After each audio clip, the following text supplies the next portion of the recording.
Tämmönen tuli ton Amigan mukana. Levykeasema. Tässä on takakuori. Se on tommonen merkkinen. Se mitä mun pitäisi vaihtaa. Eli tommonen mikrokytki. Siinä on tommonen torni tuossa vasemmassa kulmassa. Siitä pitäisi lähteä semmonen akseli ylös, mikä on niinku jousipalautteinen. Eli tää on hyvin herkkä kytki. Herkempi mitä noi kalvokytkimet. Sitten kun sinne laittaa näitä tuttuja korppuja, niin tosta on lähtenyt sen kytkimen vierestä kytkin pois. Se on niinku tännempänä. Tossa saattaa näkyä ne pinnin reijät tai ne kohdistusreijät. Se miksi niitä on peräkkäin, niin ensinnäkin tää niinku edessä oleva kytkin tunnistaa ton loven, mikä on niinku kirjoitussuojauksesta varten. Sillä kohdalla oleva mikrokytkin pitäisi niinku, se akseli pitäisi mennä pohjaan ja silloin se kytkee. Silloin se antaa signaalin tietokoneelle. Erikoisuus myös, että toi edempänä oleva mikrokytkin, niin se tunnistaa, että kun levykkeen laittaa asemaan, tunnistaa levykkeen. Ja silloin se alkaa heti lukea sieltä. Eli Amigoissa on se erikoista, siellä on jonkinnäköinen loaderi heti. Se lähtee lukemaan saman tien levykettä. Sitten tässä on vielä optiona, kun tämä sama levykeasema on käytössä myös PC-käytössä. Eli tuossa on niinku paikka mahdolliselle LED-kytkimelle. Tässä Amigassa LEDihän ei ole niin perinteisesti tässä asema edessä. Riippuen vähän Amigoista, mutta tässä kyseessä Amigassa se on siirretty sinne näppäimistön oikealle reunalle. Ja PC-käytössä ja miksei Amiga-käytössä, niin tuossa kohtaa on myös yksi kytki. Eli tässä on mun PC-käytössä oleva viallinen korppuasema. Sen enempää en tiedä miksi, mutta se vaan näyttää jonkinnäköistä LEDiä, mikä kertoo, että se ei ole toiminnassa. Niin tätä mä käytän komponenttien luovutukseen, niin täällä on kuinka ollakaan, niin tommoset kytkimet, ihan ehjät kytkimet.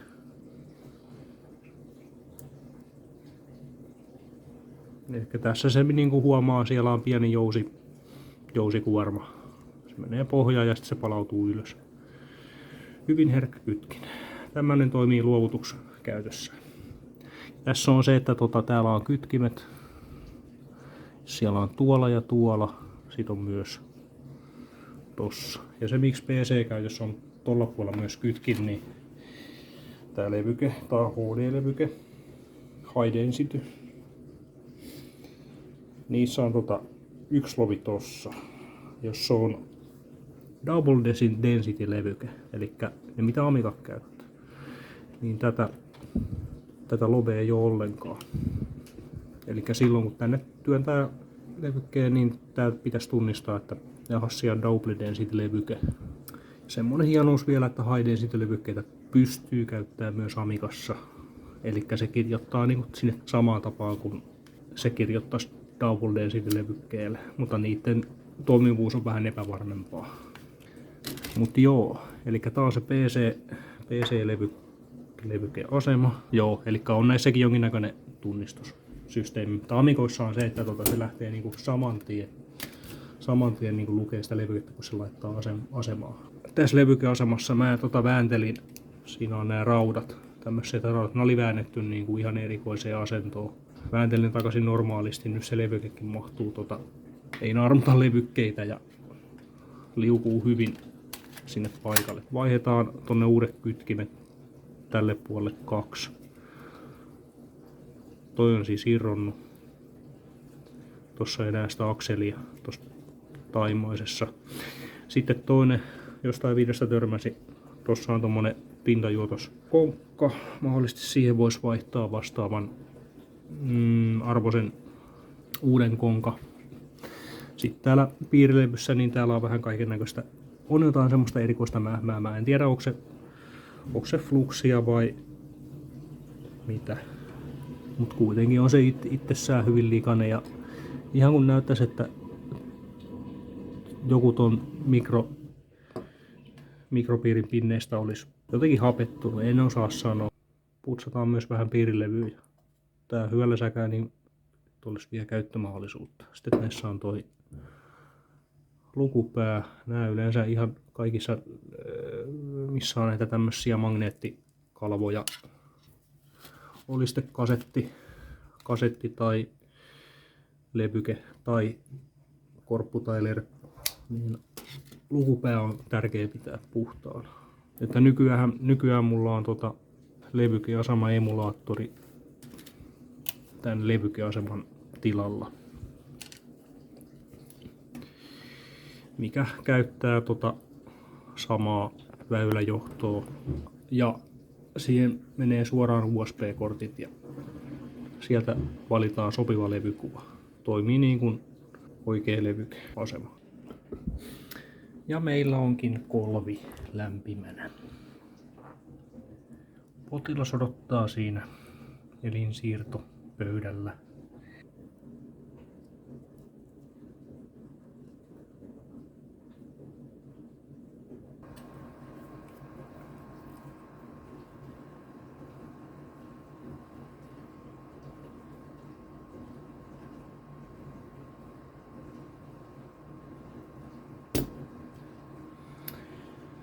Sieltä ekat satsit.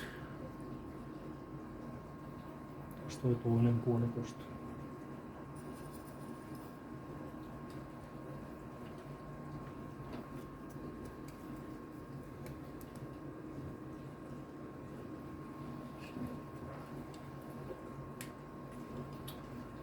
Kättä.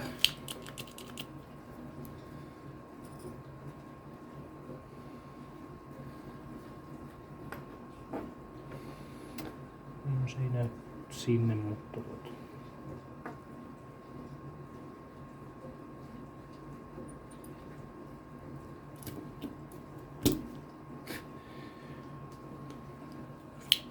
tuli vähän feili, mutta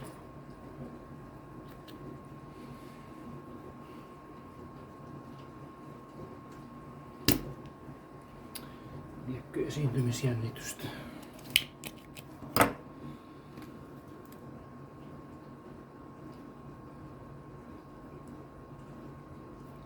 Tuli pieni raksahdus, olisiko se irtoamassa?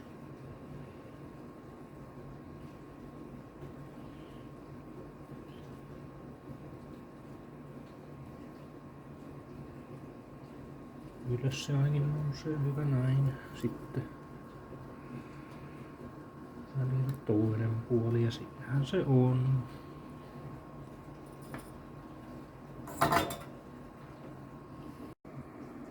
Nyt on pari mikrokytkintä.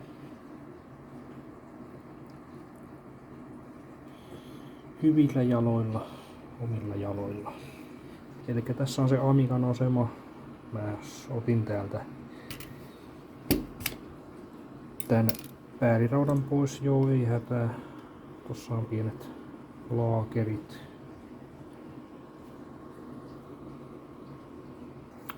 Etupelti on pois. Siellä on, tää lähti helposti jo. Siellä on noin tommoset laakereille sopivat tyngät tossa päässä. Tää liukuutaan toi levykeaseman päällysosa ja sitten mä huomasin tässä tämänkin raudan saisi tästä helposti vielä irti, että pääsemme piirilevyyn paremmin käsiksi. Nyt on jo aika hyvin tilaa.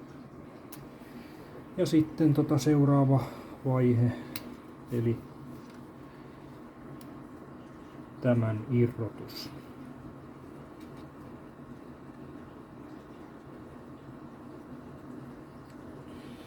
Ja tossa on toi jousimekanismi, jossa on toi toimii stopparina. Sieltä löytyy tämmöinen erittäin ohut muovirengas, mikä pidättelee tuota jousta.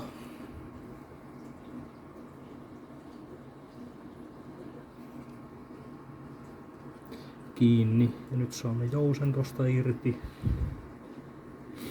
Ja ton muoviosan irti. Siellä on vielä yksi jousi.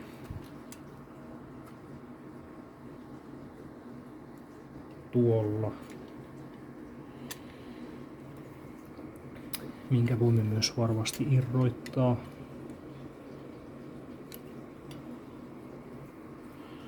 Jos sorminäppäryys riittää. Täällä on myös hyvin paljon tuota pölyäkin, mitä voisi vähän putsata tuosta ympäriltä. Ei tarvitse asioita ihan sokkona tehdä. Otetaan tähän vaiheeseen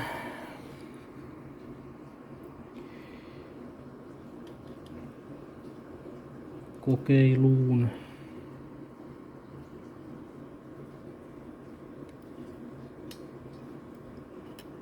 Noin. Saamme sen jousenkin irti ja nyt lähtee tämä kelkka tästä. Siellä vielä toinen jousi toisella puolella. Tupla varmistus. Tää on tää kun varmaan 30 vuoden pölyt asemassa.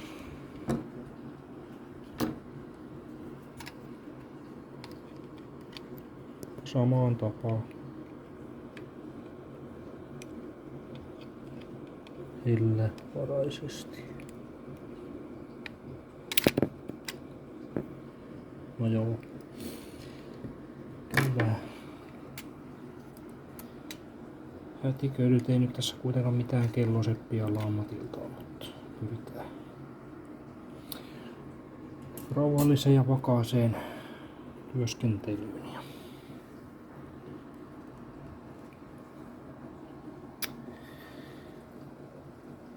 Siellä meillä on se potilas.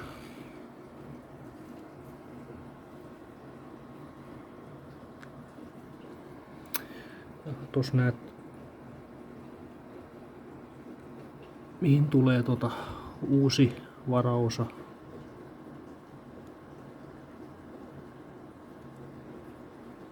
Tuossa on muuten pohjassa onneksi tommoset ohuritapit, millä sen pystyy kohdistamaan tuohon kiinni paikalleen. Onko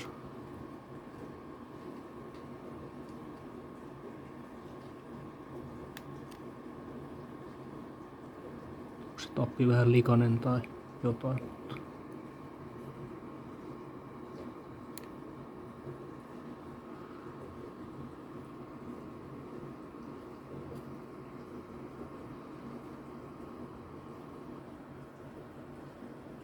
Semmonen se oikea korkeus pitäisi olla. Joo, tosta on niinku tosta oikein puolessa tapissa siinä on se jousi.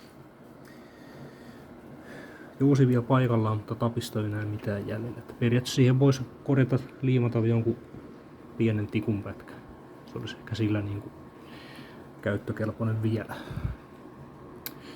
Mutta joo, siis tästä asemasta muuten. Mä katoin. Jotain erikoista siellä on. Ja mä en varma, että onko tuo vuotanut konkka vai onko toi vaan fluksia.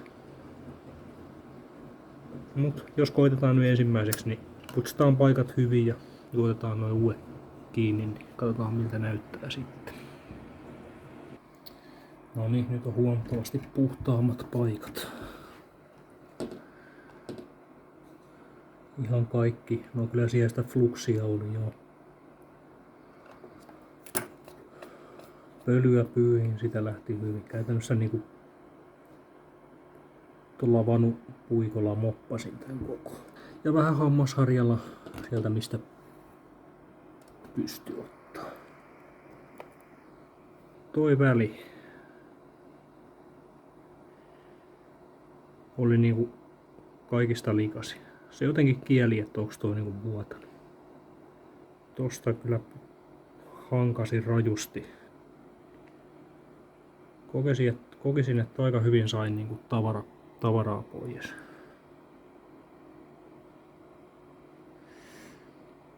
Mutta ei mitään siitä. Koitetaan, että jos juotetaan toi uudet kytkimet, niin tuleeko elo. Ja sitten olemme päässeet tähän vaiheeseen, että siinä ne on. Mielestäni ei tullut mikään kaikista kaunein työn jälki.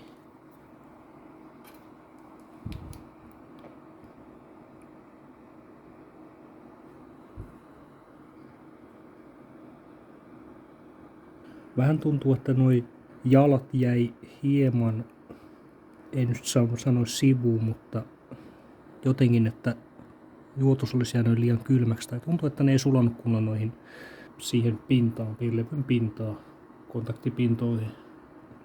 Mut semmoinen asia huomasin, että näissä oli yksi kiinnitysnasta. Sitten tässä alkuperässä niin olihan tässä kuitenkin 2 noita kiinnitysnastaa. Ja sitten nämä ei ollut ihan millilleen samalla jaolla, mutta olettaisin, että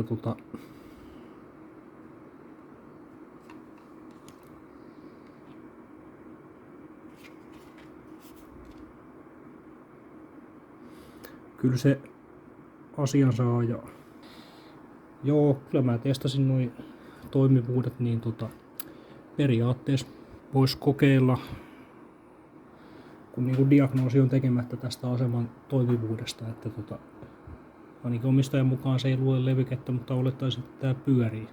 Seuraavaksi diagnosoidaan. Mutta joo, mun olisi tarkoitus lähinnä testata.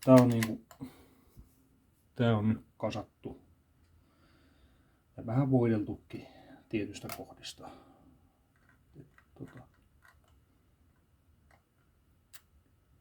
Pitäisi olla ihan käyttökelpoinen. Tästä muuten vielä se, että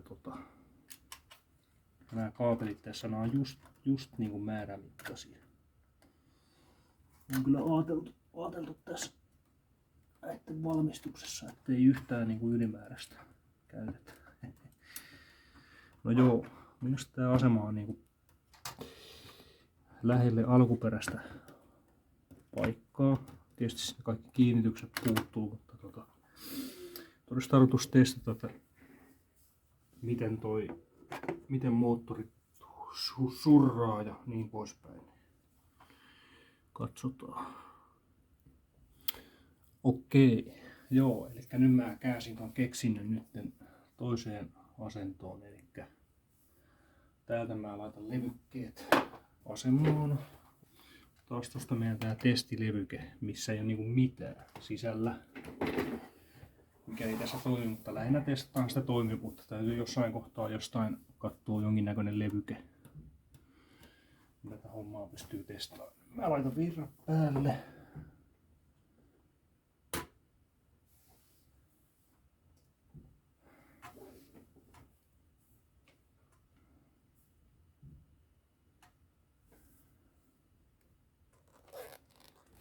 Eli tuohon tuli puuttiruutu, se haluaa levykkeen, ja sitten toi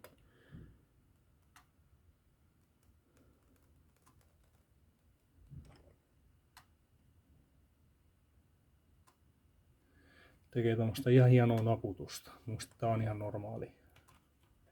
Katsotaan, lähteekö se mitään tekee. Joo, se tunnisti levykkeen, nyt se lähtee lukemaan sitä, mutta se vähän aikaa yritti lukea sitä ja edelleen huutaa puuttilevykettä. Eli ilman noita kytkimiä, mitä tuo on, niin eli näitä kytkimiä tuolla, niin ei toi olisi voinut lähteä niin tekee yhtään mitään. Siis äänet kuulostaa ihan hyvältä, eli ei hätää.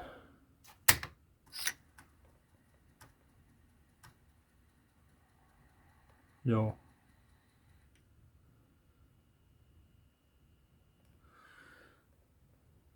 Pitää mielestäni ihan normaalia ääntä. Meillä on tässä nyt semmoittia disketteja, mitä tässä kuuluukin tähän laitteeseen käyttää, niin tossa on meidän testilevy, mikä oli aikaisemmin. Tossa meillä on isolla ja kaikenlaisia niin Amiga-lehtien mukana tulleita levykkeitä. Ja tässä huomaa sen, että mikä ero niillä HD- ja DD-levykkeillä on. Eli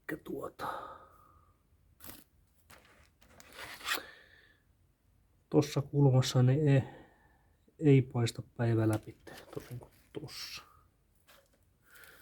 Se on muuten fyysisesti ihan samanlainen. Tää Double Density-levyke.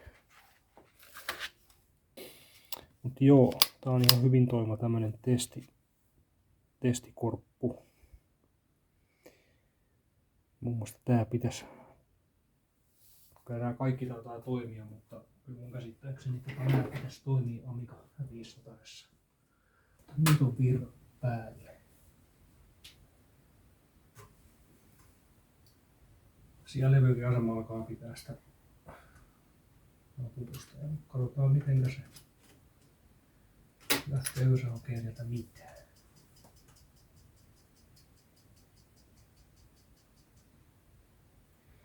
Ilmeisesti ei taida oikein lähteä hakemaan.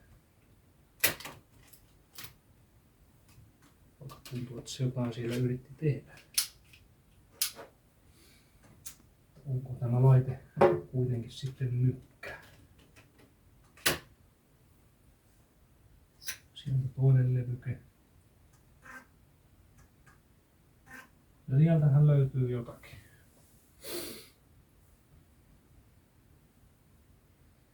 Tää on ihan success ilmeisesti lähelle. Lähestulkoon. Nyt se pyytää jotain demoa. Otetaan ykköstä, sieltä lähtee demo.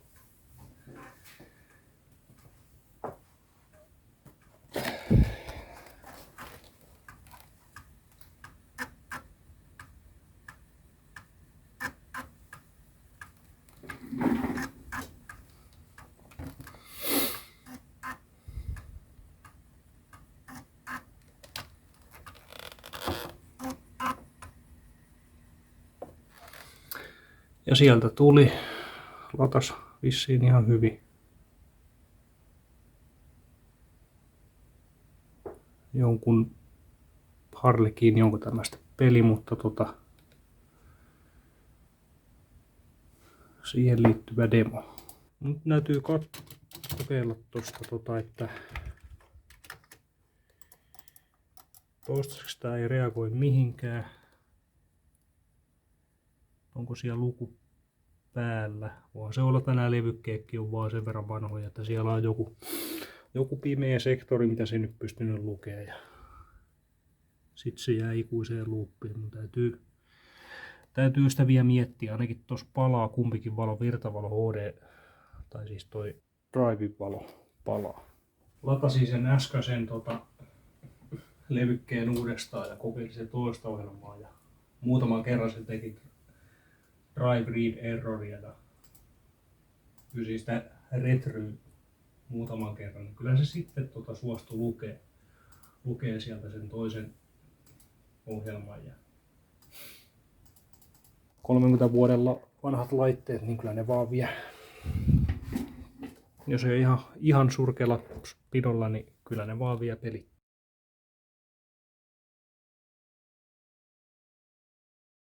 Tommonen.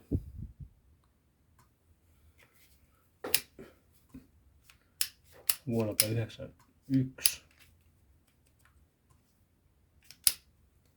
Puhtaan näköinen levyke.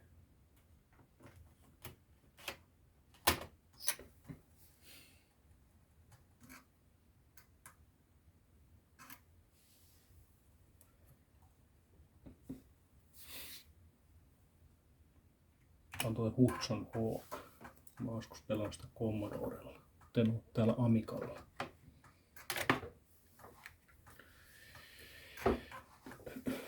Tästä on samanniminen elokuva Hollywoodissa ja mä en muista oliko siinä se,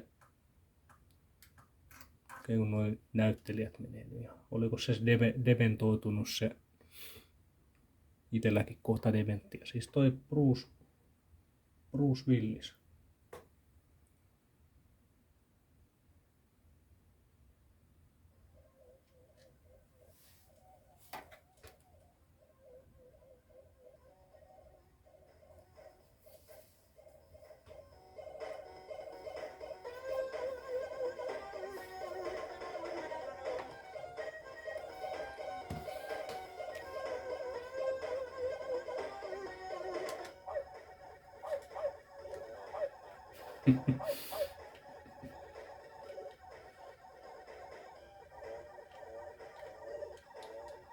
Aha, tästä varmaan mennyt tikapuu. Koiralle heittää tämmönen lelu. Ilmastointikanavassa. Jaha. Tosta ei varmaan kannata. Joo, kuoletinkin, että siihen ei kannata joutua.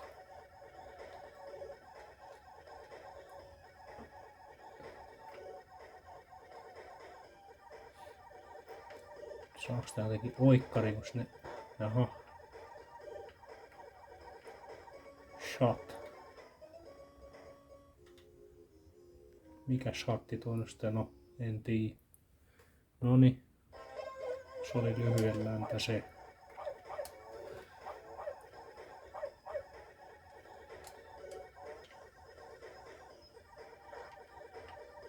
Mikä toi shatti on? No niin. Tosiaan mä oon laittanut tämmöiseen Nintendo-ohjaimen, vaihtanut tähän liittimeen ja tässä niinku se on tässä Amicassa Commodore semmonen aika vähän näitä nappeja, eli Commodore se joku ja Amicassa joku nämä perusnuolinäppäät, vasen oikein, alas ylös, sitten yksi fire-näppäin, eli se on tässä kohtaa toi Bertta. Mutta näihin on aika yleisesti tehty, kun monissa peleissä niin hyppy tapahtuu aina niin kuin ylösnapista ja aika monessa niin Nintendo-tasoloikassahan se on aina joku tulitusnapin niin kuin viereinen nappi, eli tähän on niin kuin juotettu tää ylös hyppynappi ja sitten tää A niin kuin samaa, eli se vähän niin kuin vastaa näitä perustasoloikkia silloin. Ja Select ja Startit, niillä ei nyt ole mitään keksitty. Tähän kohtaan mä nyt jäi. Pitää jostain katsoa joku läpipelu. Se oma aivokapasiteetti riitä tän loppuu läpipelaamiseen. Semmottia lisää.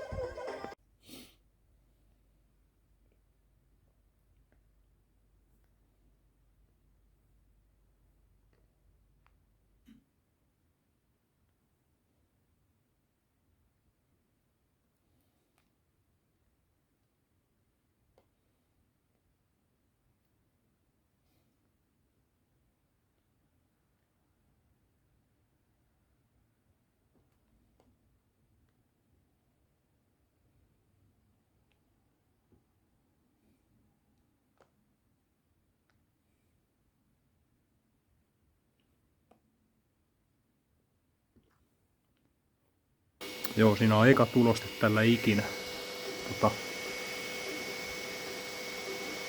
So far, so good. Tuommoinen pieni häntä on lähtenyt karkuun, mutta kai tuo on niinku muodon puolesta aika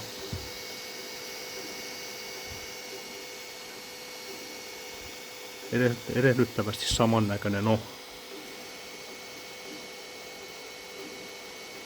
Hyvin on pysynyt tuossa laudassa kiinni.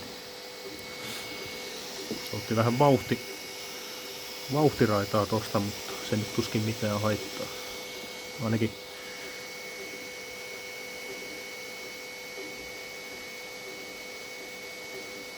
jälki on ihan odotettu hyvää. Noniin, eli siinä olisi se painike.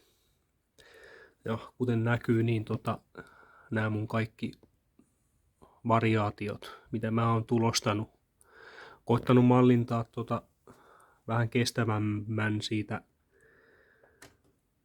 tosta loppupätkästä, minkä pitäisi ottaa tonne hakaseen kiinni, niin ei ne tullut kestää, mutta tää on kuitenkin niin tiukalla sovitteella, että tää ei niinku tästä edes helposti lähde irti. Mutta kyllä se on, niinku, se on ihan alkuperäisen tapainen. Vähintään. Ei mikään niinku nätimmällä laadulla